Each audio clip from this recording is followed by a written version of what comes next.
안녕하세요. 올해 결혼을 앞두고 있는 30대 초반의 여자입니다. 마냥 행복하기만 할 시기인데 예비 신랑인 남자친구는 별것도 아닌 거라 하지만 저에게는 큰 문제라서 혼자서 소갈이 하듯이 고민하다가 이렇게 사연을 한번 보내보게 되었습니다. 처음 써보는 글이라서 두서가 없을 수도 있지만 아무쪼록 이해해주시고 저에게 좋은 이야기 한마디씩 부탁드릴게요. 예비 신랑인 남자친구는 저보다 2살 연상입니다. 취직이 남들보다는 조금 늦은 편이었고 현재 다니는 직장에서 월급을 세후 450 정도를 받고 있어요. 기본급이 최저시급으로 계산돼서 실제로는 140만 원이 조금 안 되는 월급을 벌고 있기는 하지만 일하는 결과에 따라 추가로 수당이 나와서 월급이 저렇게 높습니다. 영업과 관련된 일을 하고 있기 때문에 아무리 못 벌어도 한 달에 400만 원은 안정적으로 벌고 있다고 말해줬어요. 저는 미술을 전공해서 현재는 디자인 계통 일을 하고 있고 원래는 국내에서 이름 있는 회사를 다니다가 회사를 나와서 혼자 프리랜서로 활동을 하고 있습니다. 일을 받아오는 만큼 벌이가 많은 편이라 회사에서 받는 안정적인 수입을 포기한 건 아쉬운 일이지만 회사 다닐 때보다 시간을 탄력적으로 활용할 수 있어서 다시 회사로 돌아가고 싶다는 생각을 해본 적이 없어요. 벌이는 평균적으로 한 달에 300만 원 근처를 오고 가고는 있지만 말씀드린 대로 시간을 엄청 탄력적으로 활용을 하고 있는 상황이고 제가 조금만 더 욕심낸다면 남자친구가 벌어오는 돈만큼을 저도 벌어올 수 있습니다. 다만 저는 일도 일이지만 제 인생의 경험도 소중하다고 생각하기 때문에 돈을 조금 포기하고 저의 자기계발을 위해서 시간을 따로 쓰고 있는 상황이고요. 아무튼 결혼 이야기가 처음 나오고 나서 어디서 시작을 해야 할지 어떻게 시작을 해야 할지가 가장 큰 이야기였어요. 제 벌이가 들쑥날쑥하지만 남자친구도 제가 마음만 먹으면 자기가 벌어오는 만큼이나 그 이상을 벌 수 있다는 걸 알고 있었습니다. 한 달에 벌어오는 월급이 서로 비슷하다는 전제하에 각자 결혼을 위해서 돈을 얼마나 모았는지 물어보게 되었어요. 저는 대학 졸업하고 곧바로 취직을 해서 사회생활을 한 기간도 길었고 그 경력을 바탕으로 프리랜서 전향을 했던 것이기 때문에 모아놓은 돈이 그래도 꽤 많은 편이었어요. 프리랜서로 전향했을 때 수입이 없어질 수도 있다는 걸 대비해서 조금 무리해서 돈을 모았었거든요. 그래서 저는 결혼을 앞두고 7천만 원이라는 금액을 모아둔 상태였습니다. 남자친구가 모아놓은 돈은 제가 모아놓은 돈의 반도 되지 않았어요. 하지만 돈을 얼마나 모았는지는 중요하게 생각하지 않기로 했습니다. 다 각자만의 사정이 있는 법이고 남자친구가 저보다 나이는 많을지언정 사회생활 기간은 짧으니 당연히 돈을 덜 모았을 수도 있다고 생각했거든요. 중요한 건 지금 한 달 벌이가 나쁘지 않다는 것과 앞으로 둘이서 같이 모아갈 돈이 중요하다고 생각했어요. 각자 모아놓은 돈을 합치면 아파트까지는 아니어도 적당한 빌라 전세로 시작을 할 수 있었거든요. 남자친구도 빌라에서 전세로 시작하는 데에는 별다른 이견이 없었습니다. 서로의 연봉을 대충이나마 알고 있기 때문에 못해도 5년 뒤면 대출 끼고 30평대 아파트로 이사를 갈 수 있을 거라는 계산이 섰기 때문이에요. 그래도 각자 꽤나 괜찮은 돈을 받으며 일을 하고 있기 때문에 남자친구나 저나 서로 부모님께 지원을 받을 생각은 없었습니다. 그런데 지원을 받지 않으려는 이유부터가 서로 다르더라고요. 저 같은 경우에는 어렸을 적부터 아버지께서 중국 쪽에서 물건을 수입해오는 사업을 하셨고 그 사업이 잘 되는 편이어서 유복한 가정에서 자랐습니다. 여유가 있는 집이었기에 미술도 어릴 적부터 시작할 수 있었던 것이고요. 그런데 제가 중학교를 들어갈 때쯤부터 해서 아버지 사업이 조금씩 휘청거리기 시작하더니 정말 쫄딱 망했다고 해도 무방할 정도로 어려웠던 시절이 있었습니다. 2층짜리 주택에서 살다가 햇빛도 잘 들지 않는 방 하나짜리 반지하에서 부모님과 부대끼며 살아야 했고 심할 때는 장마철에 집안에 물이 들어차서 새벽에 잠도 자지 못하고 물을 퍼내야 했던 적도 있었거든요. 그런데도 그때 아버지도 그렇고 어머니도 여태껏 공부해온 미술인데 제가 꿈을 포기하게 하고 싶지 않으시다고 아버지는 사업에 더 열중하셨고 어머니는 정말 푼돈 받는 소일거리 찾아서 하시면서 한 달에 100만 원도 안 되는 돈을 벌러 밖으로 도셨습니다. 그러면서 값비싼 미술 도구를 마련해 주시며 제가 계속 공부를 할 여건을 마련해 주셨고요.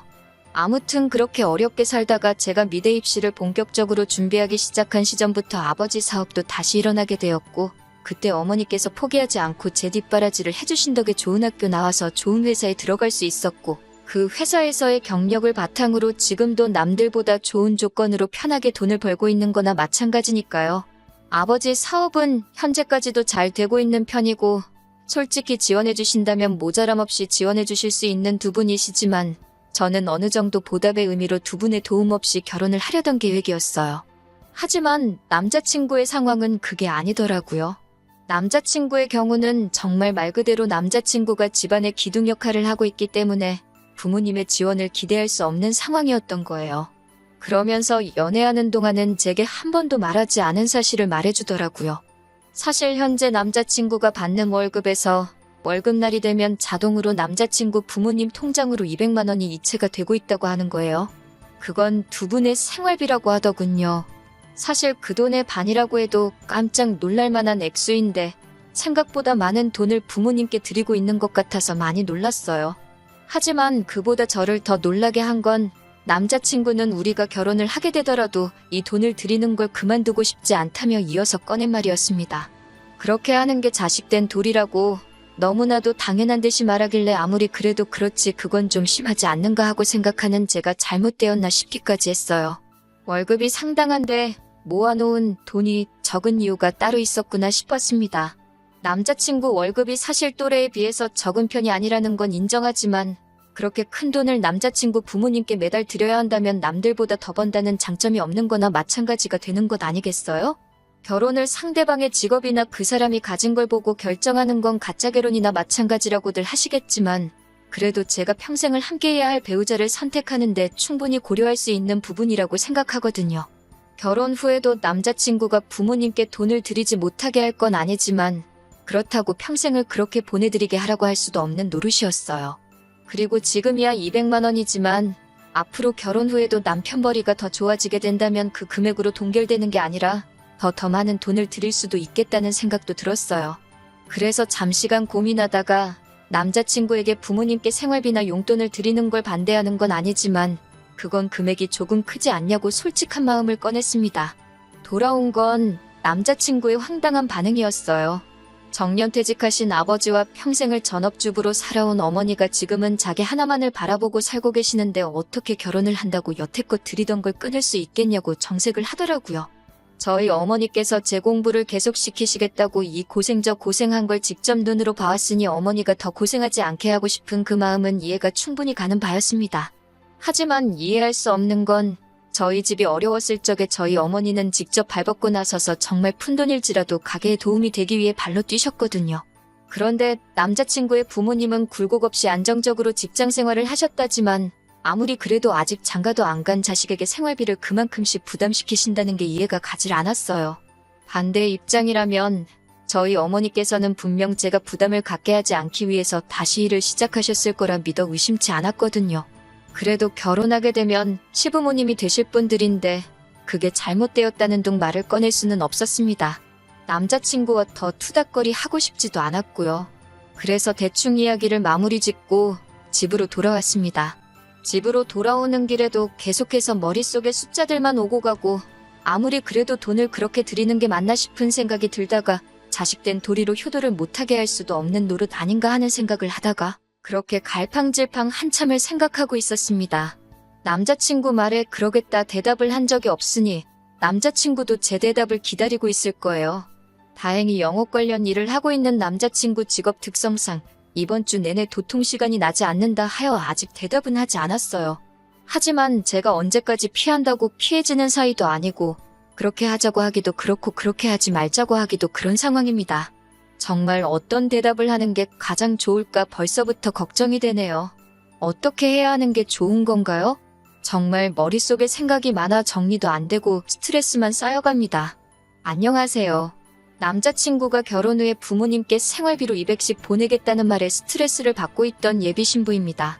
남자친구와 완벽하게 이별하게 되어서 후기를 보내달라는 요청에 이렇게 다시 한 번 더 펜을 들었습니다. 아무튼 남자친구와 그 이야기를 나눈 뒤로 어떻게 운이 좋았던 건지 남자친구의 일이 바빠져 시간을 벌 수 있었어요. 시간적으로 여유가 생겼지만 혼자서 고민하면 할수록 일만 복잡해지는 것 같고 뭐가 정답인지도 모르겠더라고요. 결국 혼자 고민하다가 이 사실을 부모님께 털어놓게 되었습니다.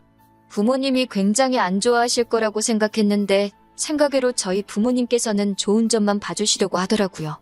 젊은 사람이 하고 싶은 것도 많았을 텐데 그런 큰 돈을 부모님께 드리기까지 많은 고민이 있었을 거라 하시면서 말이지요. 결국 자기 부모에게 잘하는 사람은 배우자의 부모에게도 똑같이 효도를 할 것이라고 하시며 그래도 어른을 공경하는 사람을 사위로 받아들이게 되어 얼마나 다행이냐고 하시더라고요. 저희 부모님께서 제게 제안을 하나 하셨고 저는 그 제안을 듣자마자 이 기쁜 소식을 남자친구에게 알려야겠다 싶어서 그동안 이 핑계 저 핑계를 대며 만남을 피해왔던 남자친구에게 곧바로 연락을 했습니다. 남자친구가 눈치가 없는 편이었기 때문에 제가 그동안 그런 고민으로 만남을 피해왔다는 생각은 전혀 하지 못했나 봐요. 그래서 평소처럼 만나 데이트를 즐기다가 남자친구에게 제가 먼저 말을 건넸지요. 오빠가 결혼 후에 부모님께 200만 원을 드린다는 말을 집에서 곰곰이 생각해봤다고 말을 꺼내니 이제 와서 또 그 이야기를 하냐는 듯한 반응을 보이며 짜증을 내더라고요. 다 끝난 이야기 아니냐. 이 이야기에 대해서 더 이야기를 하고 싶지는 않다는 식으로 말을 꺼내는 걸 보니 이제 와서 생각해보면 남자친구 본인도 자기가 얼마나 말도 안 되는 이야기를 꺼냈는지 어렴풋이 알고 있었던 것 같아요. 아무튼 저도 아랑곳하지 않고 저희 이야기를 이어갔습니다. 저도 결혼을 하고 나면 오빠와 똑같이 부모님에게 200만 원씩을 드려야겠다고요. 자기 부모님한테는 금액적인 조정 없이 여태 드리던 대로 200을 주겠다던 남자친구의 말과는 달리 제가 제 손으로 번 돈을 가지고 저희 부모님께 돈을 드리겠다는 말에 남자친구는 어이없다는 반응을 먼저 보였습니다. 처음으로 꼬투리 잡는 게 제 월급이었어요. 저는 자기보다 돈을 적게 버는 편이니 당연히 그 금액이 커서는 안 된다고 비율상으로 맞지 않는다고 하더라고요. 그런 부분은 제가 일을 조금만 더 하면 오빠가 버는 만큼 벌 수 있으니 걱정하지 말라고 했어요. 그랬더니 이번에는 저희 부모님 이야기를 들먹이더라고요. 자기 부모님은 아버지는 정년퇴직을 하셨고 어머니는 전업주부로 살아왔기에 자기가 돈을 드리는 게 당연하지만 저희 부모님 같은 경우에는 사업체도 가지고 있고 아직 현역이지 않으시냐. 형편도 좋으신데 저희 월급을 그만큼 보태나 안 보태나 큰 차이가 없는 거 아니냐고요. 그래서 저는 알겠다고 대답했습니다. 그리고 저희 부모님께서 하신 제안을 남자친구 앞에 꺼냈어요. 오빠가 부모님께 잘 하고 싶다는 말을 듣고 우리 부모님께서 집을 지원해 주시기로 했다고요. 그래서 집을 그냥 받는 대신에 오빠가 부모님께 주는 만큼의 돈을 저도 드리고 싶어서 꺼내본 이야기다 말해줬어요. 그랬더니 오빠는 당장에 한 달에 200만 원씩 드린다는 이야기를 저희 부모님과 이미 이야기를 나눴는지 물어보더라고요. 그런 이야기는 따로 나눈 적이 없다. 돈을 드리는 건 순전히 나 혼자만의 생각이다 이야기를 하니 안도의 한숨을 내쉬더라고요.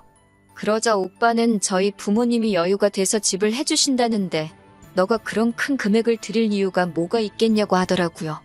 요즘 100세 시대라는데 200만 원씩 40년을 드리면 1년 12달에 40년, 그 돈만 해도 10억이 가까운 돈이라면서 말도 안 되는 소리라고 하더라고요. 그 돈이면 그냥 대출받아서 10억짜리 집을 사고 말겠다 하면서 저보고 계산을 못한다는 식으로 말을 하더라고요. 솔직히 어이가 없었습니다. 제가 그렇게 말을 꺼낸 것도 남자친구를 떠보기 위해 꺼낸 말이었는데 100세 시대 운운하면서 말도 안 되는 계산을 하는 게 어이가 없었어요. 남자친구 계산이 틀린 건 아닌데 그 계산대로라면 남자친구는 자기 부모님한테 10억을 주겠다고 저한테 이미 선언한 거나 마찬가지잖아요? 저는 집이라도 받아오겠지만 남자친구는 그냥 생 돈을 부모님께 그대로 드리는 거나 마찬가지였으니까요. 이미 남자친구가 저희 부모님께 돈을 드리는 게 말도 안 된다는 식으로 처음 말을 꺼냈을 때 이미 이 남자와 결혼하겠다는 마음을 정리했어요. 저희 부모님의 제안을 마음을 정리한 뒤에 말한 것도 정말 어디까지 썩어빠진 거 지근성을 가지고 있나 떠보기 위함이었지요. 그런데 정말 제가 별소리 없이 부모님이 집을 해주신다는 제안까지 말을 해줬으니 아주 저부터 저희 부모님까지 호구 중에 호구를 잡았다고 생각했던 것 같아요. 자기가 하는 효도와 제가 하는 효도가 조건상으로는 똑같은데 부모님의 형편 따라 달라진다고 말하는 게 어이가 없었습니다. 그래서 저는 남자친구에게 저희 부모님이 해준 마지막 제안을 해줬어요. 내가 결혼하면 우리 부모님은 아마 은퇴를 하시게 될 것이며 아버지가 하고 계신 사업체는 나에게 물려주기로 되어 있지만 나는 미술 쪽 일을 그만두고 싶은 생각이 없다고 했다고. 그랬더니 아버지가 그러면 나와 결혼할 상대방에게 사업을 물려주면 어떻겠냐고 제안을 했다고요. 그때부터 남자친구의 눈동자가 흔들리기 시작했어요. 남들 비윗장 맞춰가며 하는 일에 실증도 많이 나 보였었는데 아버지가 사업체를 물려줄 수도 있다는 말에 관심이 가기 시작한 것이죠. 남자친구는 정말 벅차오르는 듯한 표정을 숨기지 못하면서도 그 상황에서는 한번 튕기더라고요. 아마 그때까지도 구구절절히 남자친구에게 유리한 제안을 계속해서 꺼내고 있으니 제가 마치 자기 아니면 다른 사람을 만날 생각도 없고 자신과 결혼하려고 환장한 여자라고 생각했나 봐요. 자기가 어떻게 그 사업을 곧바로 물려받겠냐며 우리가 결혼을 하고 나면 자기가 지금 다니는 회사를 그만두고 아버지 회사로 들어가서 일을 배우는 게 순서가 아니겠냐고 하면서요. 그러면서도 그렇게 자기에게 유리한 제안을 들려줬는데도 끝까지 부모님 용돈 드리는 이야기에 대해서 다시 생각해보려 하는 모습은 하나도 없더군요. 그때 남자친구와 결혼할 생각이 싹 사라지기는 했지만 이별의 말을 꺼내는 게 너무 어려워서 아무 말도 하지 못하고 그냥 집에 들어와 버렸습니다. 그리고 남자친구에게 어떻게 이별하자는 말을 꺼내야 할까 하루하루 고민하면서 보내고 있었는데 얼마 뒤 남자친구에게 연락이 왔어요. 언제부터 아버지 회사에 출근하면 되냐고 말이죠. 자기는 지금 회사를 그만두고 오는 길이라고요. 그 말을 듣고 나서야 비로소 저도 닫혀있던 입이 뚫리더라고요. 누가 오빠한테 아빠 회사를 물려준다고 그랬냐 따지니 남자친구가 당황한 목소리로 너가 분명히 장인어른께서 결혼할 상대방에게 회사를 물려주기로 했다고 하지 않았느냐고 하면서요. 그래서 제가 그건 맞는데 왜 우리 아빠가 오빠한테 장인어른이냐고 오빠랑은 결혼 이야기가 오갔을 뿐이지 아직 양가 부모님도 안 만난 상황이 아니냐고 했어요. 그랬더니 남자친구는 잔뜩 당황한 목소리로 그게 무슨 말이냐고 하더라고요. 그래서 저는 오빠가 자기 부모님한테만 용돈을 드리고 우리 부모님한테는 안 줘도 된다는 그 말을 했을 때 이미 결혼하고 싶다는 마음을 접은 상황이라고? 미리 말 안 해줘서 미안하지만 오빠도 부모님 용돈 이야기부터 회사 그만두는 것까지 나한테 한마디 상의 없이 혼자 정한 거 아니냐고. 김칫국은 오빠가 혼자 마신 거니 그건 제가 어떻게 해줄 수 있는 문제가 아닌 것 같다고. 여태 한 것처럼 오빠 혼자 알아서 북치고 장구치고 다 하라고 말하고는 전화를 끊어버렸어요.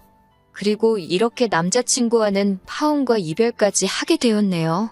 당연히 남자친구는 그날부터 저에게 연락해서 자기가 생각이 짧았다고 부모님께 드리는 용돈이고 뭐고 제게 경제권을 넘길 테니 다시 만나만 달라는 식으로 연락이 왔어요.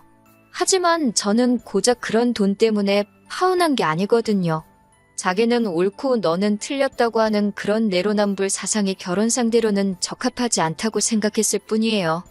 영업직인데다가 요즘 인력난이다 보니 남자친구가 회사를 그만두고 나왔지만 안타깝게도 사직서가 수리되기 전에 다시 다니던 직장으로 돌아갔다는 소식을 들었습니다.